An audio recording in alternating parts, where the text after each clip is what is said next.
Hey, welcome to another episode of the Coffee Break Podcast, where our mission is to share business ideas, practices, and strategies while we enjoy our cup of coffee. Today, we're going to have part one of a two-part conversation that we recently had with Mark Knight and Lars Johnston. Mark Knight is the CEO of the HL Flake group of companies. They're in the middle of rebranding to SPS, and he'll talk a little bit about that in the conversation. And then Lars Johnston is one of the three partners that are running the Calgary Lock and Safe company up in Calgary, Alberta, Canada. There's a group of companies there, and they're talking about what they're doing as it relates to culture.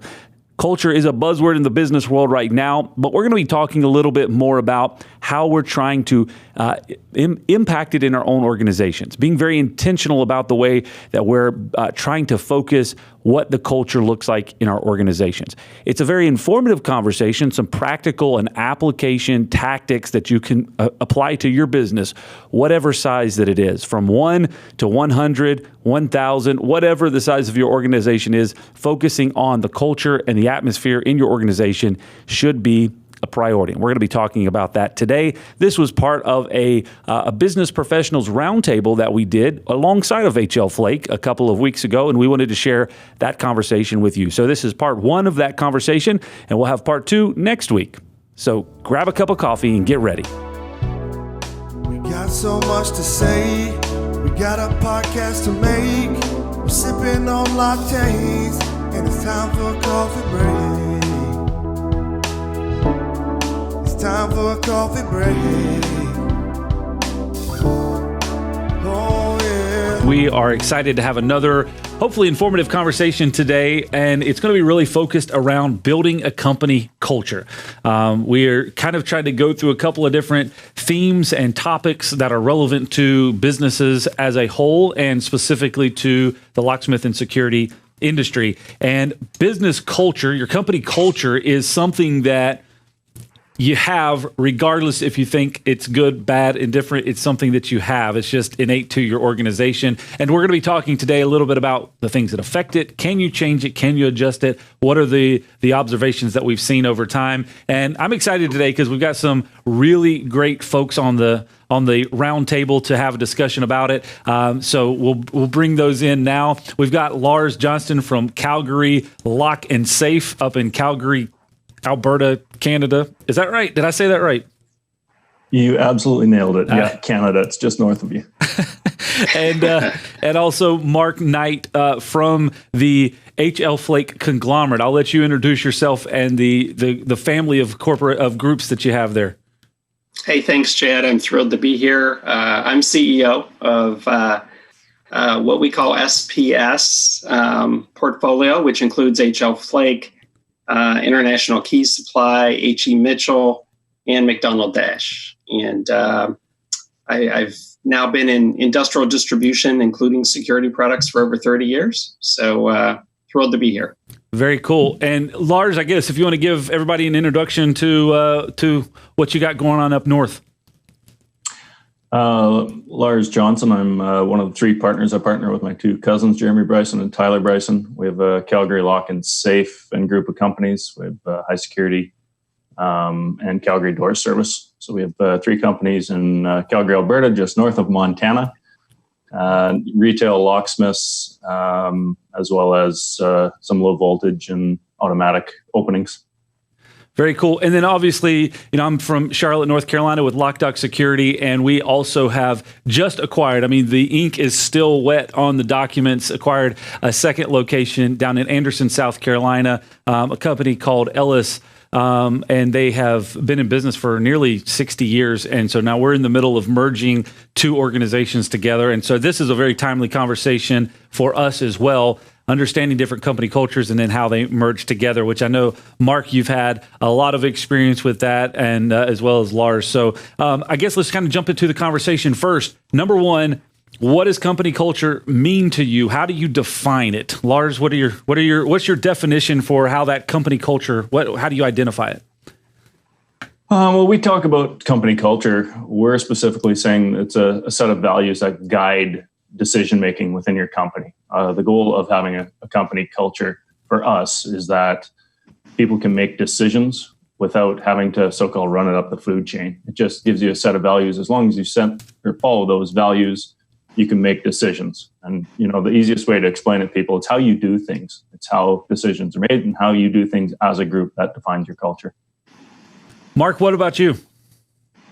Last week's topic was core values. And I think that when you think about building or developing a great culture, it needs to start with common core values that everyone has bought into and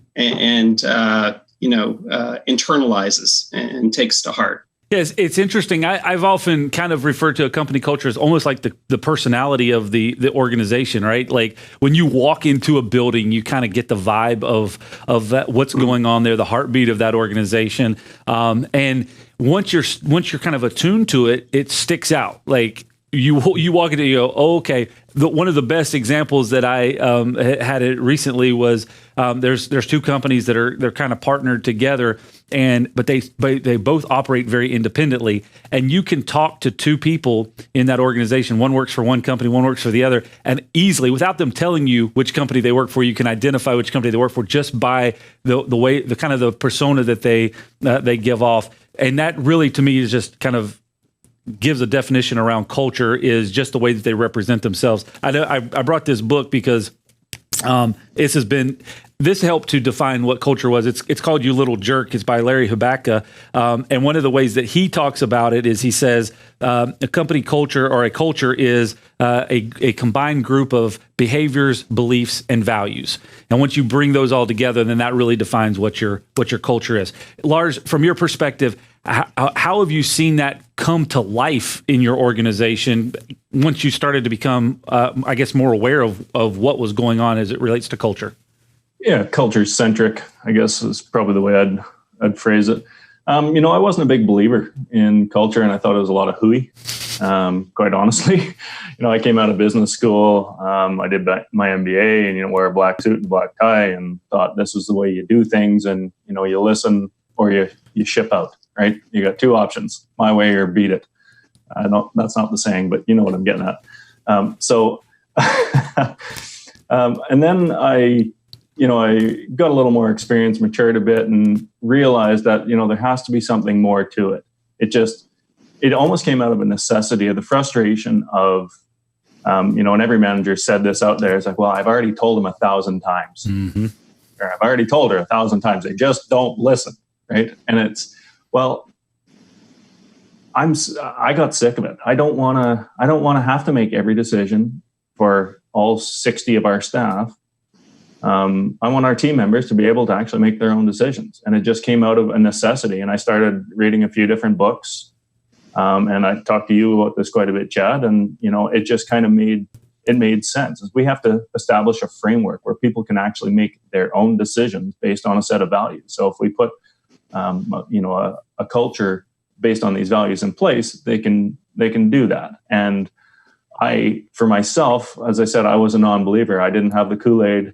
And then I just honestly just decided to. I'm not sure what changed my mind. I just said, you know what, I'm going to do it. I'm just going to believe in it. I'm going to turn my brain off, and everything that I think is phooey about this, I'm going to ignore it. I'm just going to do it. And turns out it worked. The first time you talk about culture, you get a lot of this. The second time you get it, you get a lot of, and by about the third time they realize, maybe this isn't going away. And by about the fourth time, you get a lot of head nods, and it takes off like wildfire. And then just the feeling, that's the key word, is your culture is based on the feeling. The feeling you get, just you can feel it radiate through the company. Everyone's on the common page, common goal. I want to come back to the disbelief of that in just a little bit.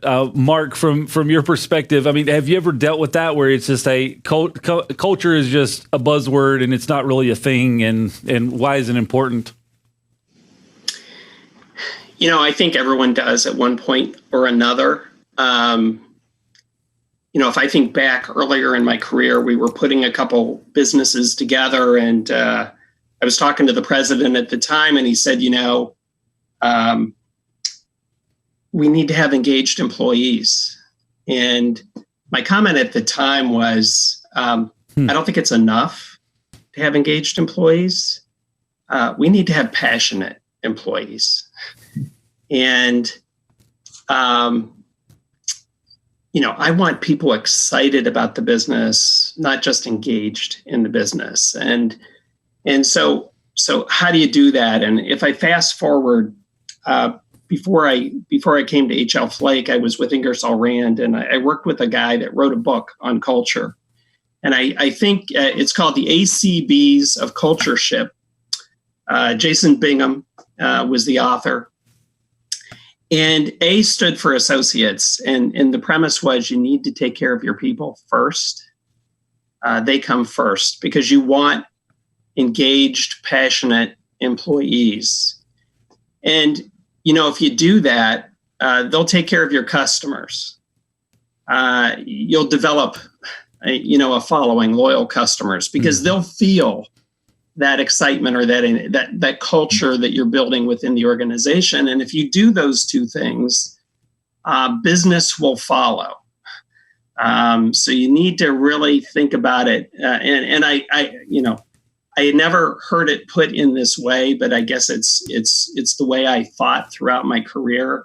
You need to take care of the associates or the people. They'll take care of the customers, and ultimately your business will be successful as a result. So it's really focusing on the way that your team members are treated, and that's kind of core component of building a positive culture. Right. It's interesting. I've shared this story before with some folks. Exactly what you're talking about, Mark. We kind of adapted Simon Sinek's Golden Circle philosophy and applied it to kind of the customer service philosophy, where focusing on the why, but focusing on our team, which will affect the customers, which will continue to affect the business, and kind of thinking of it in those terms. It also was a self-awareness component. So I want to kind of drive into the self-awareness side of things is, how do you understand what your culture is like? You may sit there and go, well, our culture is great. Our culture is amazing. And versus realizing that it probably sucks and it's not that great. I years ago, thinking back probably 7 or 8 years ago, I had an awareness that, maybe things were not as good as we wanted them to be because we were operating, I have a business partner, Chris, and we were chatting one time and I was just like, you know what? I think maybe we're exuding a little bit too much sarcasm and condescension. That was the way that we communicated. That's the way we joked. And Lars is laughing because that's the way Lars and I joke, right? That's the way that we go back and forth. And so we had this awareness of, hold on a second, if we're communicating that way and we're communicating that way inside of our organization to our team members, are our team members also doing the same thing to our customers? And that's not the culture that we want. So then the question is, how do we change that? So that's going to be the next question. How do you change your culture if you feel like, once you go to a self-awareness side and say, okay, hold on, I actually feel like maybe this culture is not that great or we need to make some improvements. What do you do to adjust it? I'll jump to Mark first. What do you do if you feel like the culture doesn't necessarily fit and you need to make adjustments on it? And then we'll jump to Lars. Well, I think the first thing is getting a broader perspective on, you may see the culture one way. Mm-hmm. How do your customers see your culture? How do the employees see your culture? And so we do a couple things. We survey our customers actively. We have a large survey that we do once a year. So really we can benchmark ourselves on how our customers view us. And we also do employee engagement surveying. And last year was the first year that we did that. We'll be doing it again this year in a month or two. But beyond the survey, we have really much deeper conversations then. The survey only gives you a number or a set of numbers or some scores, but really understanding, what went into that. And so I think, anecdotally, you'll get feedback from your customers, you'll get feedback from your employees. But we'd really like to understand at a deeper level, what can we do to improve that customer experience? to improve that employee experience. And so I think it's these conversations that take place then with individuals, with the teams, to try and understand what they would like to see and how you can begin to improve those things. And it's a journey, right? We believe it's a never-ending journey. And at some point, I hope to share with you during this conversation a new winning culture initiative that we've just kicked off within the business in the past month or so that I think really begins to take our culture to the next level within the organization. Hey, thanks for listening to the Coffee Break Podcast. If this information has been helpful to you, or you just really kind of like our theme song, can you help us out by rating us on whatever app you're using? And if you get really fancy, how about sharing a screenshot on Facebook, Instagram, Twitter, or LinkedIn? Okay, enough of all this. Let's get back to the conversation. All right, so I definitely want to circle back to that because that's going to be part of the plan. Is like how do you make those changes? So you can kind of find out and get an assessment from what you're saying through surveys or asking questions, or depending on your organization, you may be 5 employees, you may be 2 employees, you may be 100 employees. So it could be just a matter of sitting down and asking the question, like, how do you feel about the work environment? Does it need to be improved? How can we make things better? How can we make it more enjoyable for you to come to work here? And I can tell you, I want to jump to Lars to kind of ask him the same type of question. I can tell you, in some of the early stages of our transition, that was really what we did. Is we would just sit down with our team members and say, what is the thing that you do not like? Like, what is the one thing that you dread at work every single day? And then the second question was, what is the thing that makes you get up out of the bed and come to work every day? And we just asked those questions. And from that, we started getting an understanding of what was important to them versus, because, you're not just going to sit around and say, what's our culture? But you're asking them what drives them to come to work and what do they dread coming to work. And then that kind of gives you an assessment of understanding where they're at and where your team is. I think asking the customers is a really next level approach where you can really understand how you're seen from the outside perspective. Lars, how have you seen that from a self-awareness standpoint? You were laughing really a lot when we were talking about sarcasm and condescension. How have you seen that through your organization? Yeah, I can recall a few conversations. It's I have this with I've had this conversation with a couple of our new leaders recently. And I know there's lots of old anecdotes that would talk about it, but you decide you want to make the change. That's step one. Mm-hmm. And then it's that you work hard, and then you slip up once. You feel like you're right back to where you started, right? And that's the main thing is just not getting discouraged.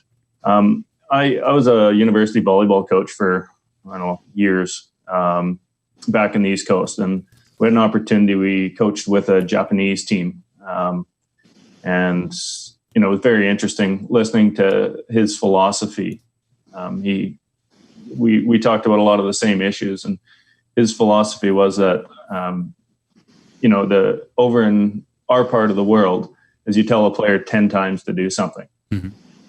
He said in Japan, for every 10 times you tell someone, we tell them 1,000 times. He says, and it's just over and over and over, and the same message based on the same values. And they weren't called core values back then, but it's the same idea. As he says, every message, every meeting, every review, every, in our case, compensation discussion, everything gets tied back into culture and values. And that's how we really made it start to stick, so to speak. And that's exactly how we began to change our culture. It was just being very intentional over and over and over again. Everywhere they look, there's core values and culture on the walls, on TVs, on everything in our company. So it's right there in front of your face. And that's our version of telling them 10,000 times. So repetition and kind of integration into what you're doing, it's making a part of what you're doing rather than it just being words on the wall or just something that you present one time at a company meeting and then you move on from it. Right. If you're wanting to actually transition. It's got to be part of everyday life, and it's got to mean something. There's got to be emotion. If there's no emotion in what you stand for or what your culture stands for, mm-hmm. you're not going to get buy-in. It has to matter.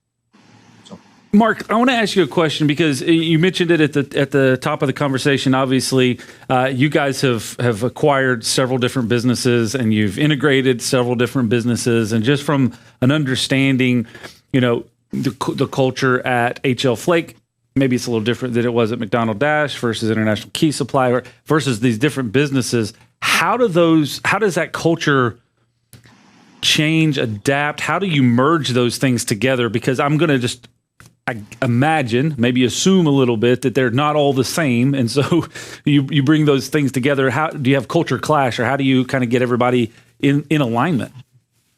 Yeah, one of the things I've shared over time is that you cannot change culture overnight. Mm-hmm.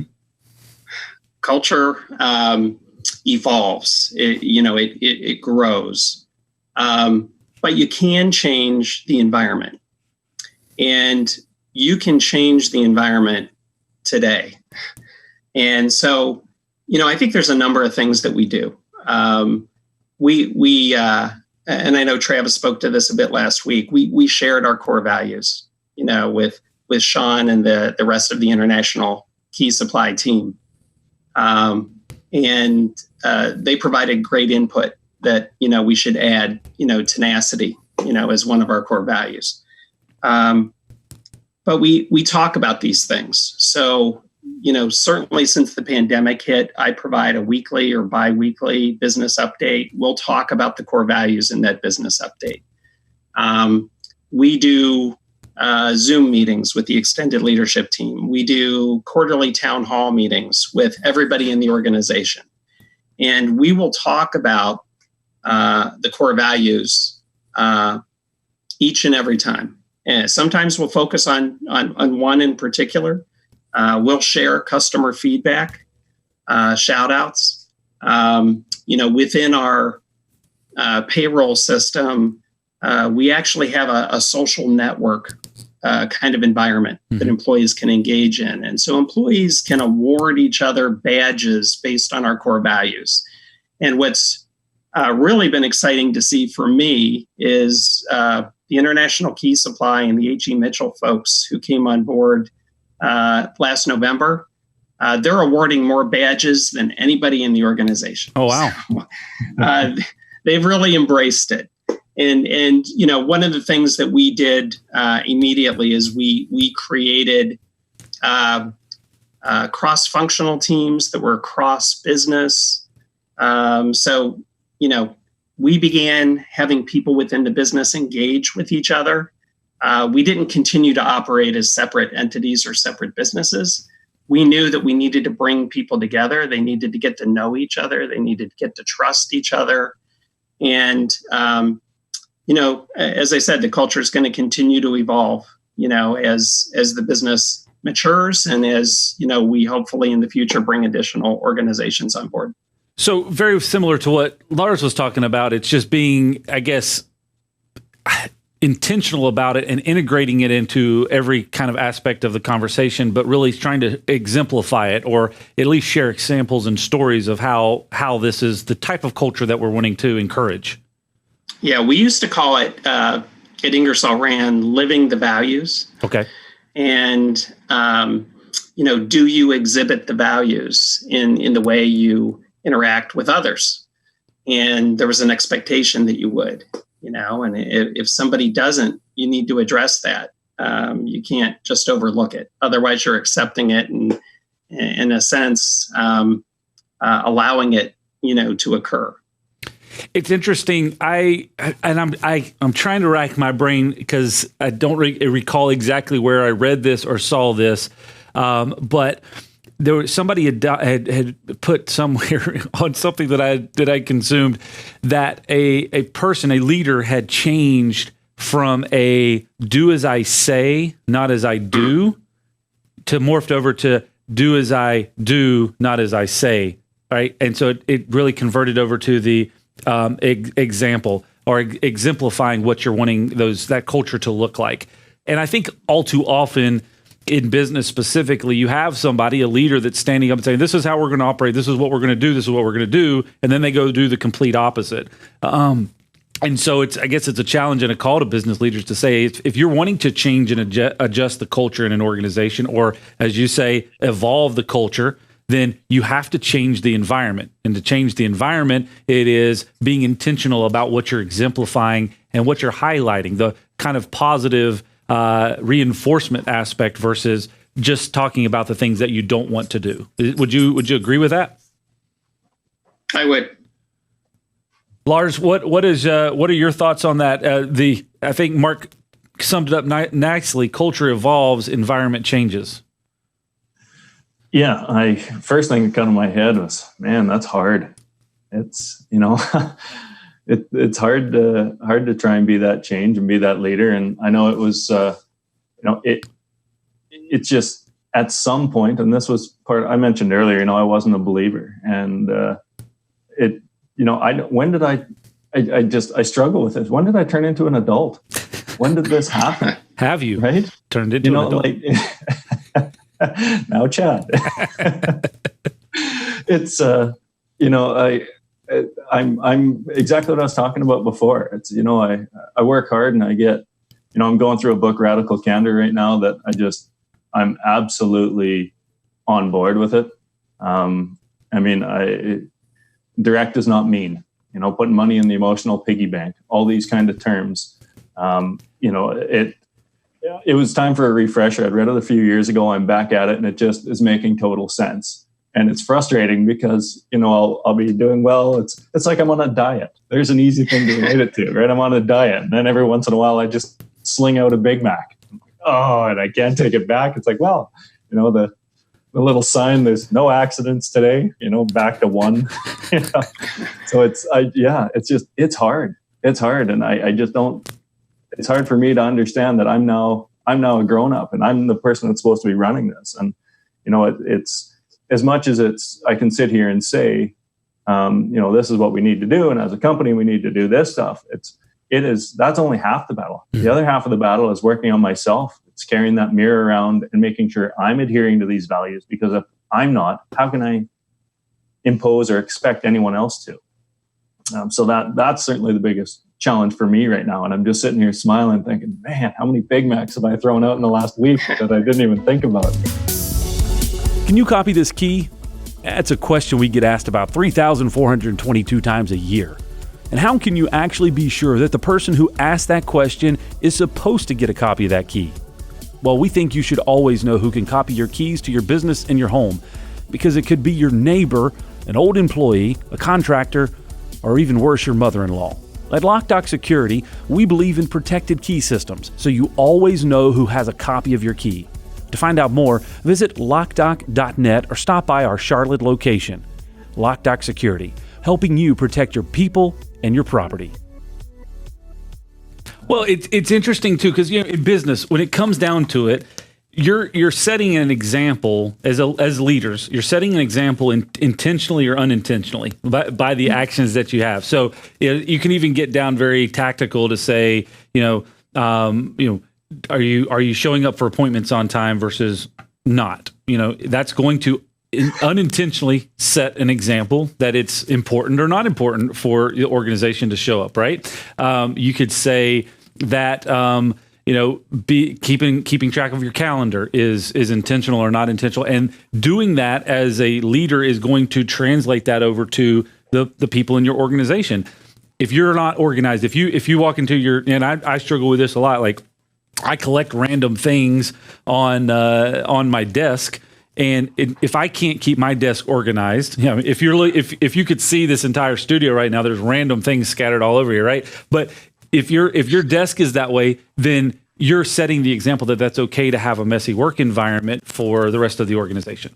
And so I think that's probably the biggest takeaway that I would say as a leader is, one, as I think Mark said, culture evolves, environment changes. If I want certain things to be important in the organization, I first have to determine that they're going to be important to me. If I want health to be an important aspect of our organization, if I want kindness to be an important aspect of our organization, if I want positivity to be an encouraging atmosphere to be part of our organization, then I first have to set that example, and others will continue to see that. And it's almost like if you say, and I'd be interested to get your thoughts on this, Mark, if you said, hey, we want to have a positive environment, so we're going to have a positive and encouraging environment. And so I set the tone to start to do that. I start to set the tone for encouraging others. When someone comes in as a discouragement, it's almost like a spotlight is pointed directly on it to say, oh, that's not right. Like, that's abnormal. And it almost adjusts itself because that environment or that culture is evolving, and because you've intentionally changed that. What are your thoughts on that?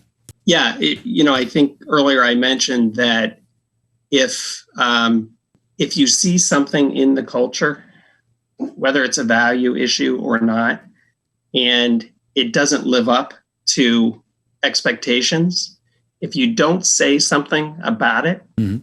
you're accepting it, and others are going to see that, and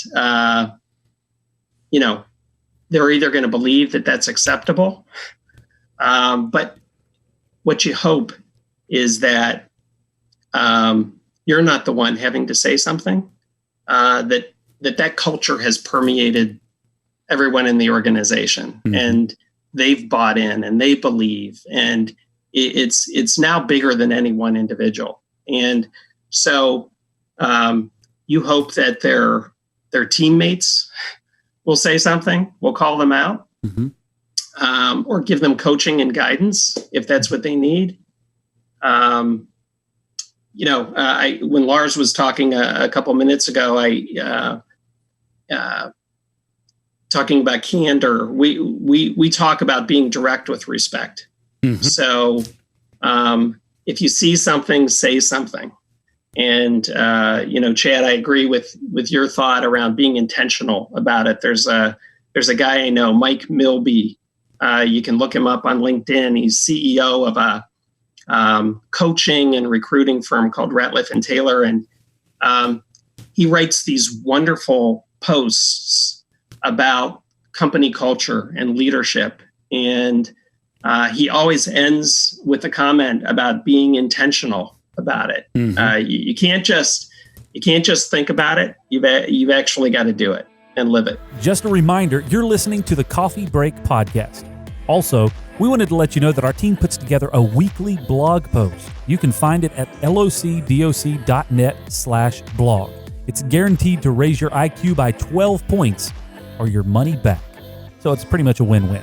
All right, back to the conversation. Hey, Mark and Lars, thank you very much for joining us for this conversation. And again, this is part 1 of 2. We're going to dive into the second half of this conversation next Tuesday, so be sure to get ready for that. In the meantime, we did a podcast in the last couple of months with Larry Hubakta, who wrote a book about culture and how it applies in your organization, whatever type of organization that you have. I would highly recommend going back and checking out that episode. We'll try to link that in the description below, but there is great information there. Larry has a lot of great insights on being intentional about the way that you craft your culture in your organization. So make sure you go back and check out that podcast episode, as well as check out his books called You Little Jerk. Yeah, it's a really fun book to read, so check that out as well. If this is your first time watching or listening to the podcast, well, we've got a whole slew of them, well over 100 episodes for you to go check out. And you could go back and listen to some of the early episodes. They're a little rough, but they get better over time. So if you're listening right now, it's significantly better than it was in the early days. But they're all available for you nonetheless. Go check it out at locdoc.net/podcast. They're all there for you in video form as well as audio form. You can subscribe on whatever podcast platform you're most comfortable with, and also obviously see all the video on Facebook and YouTube by searching LOC-DOC.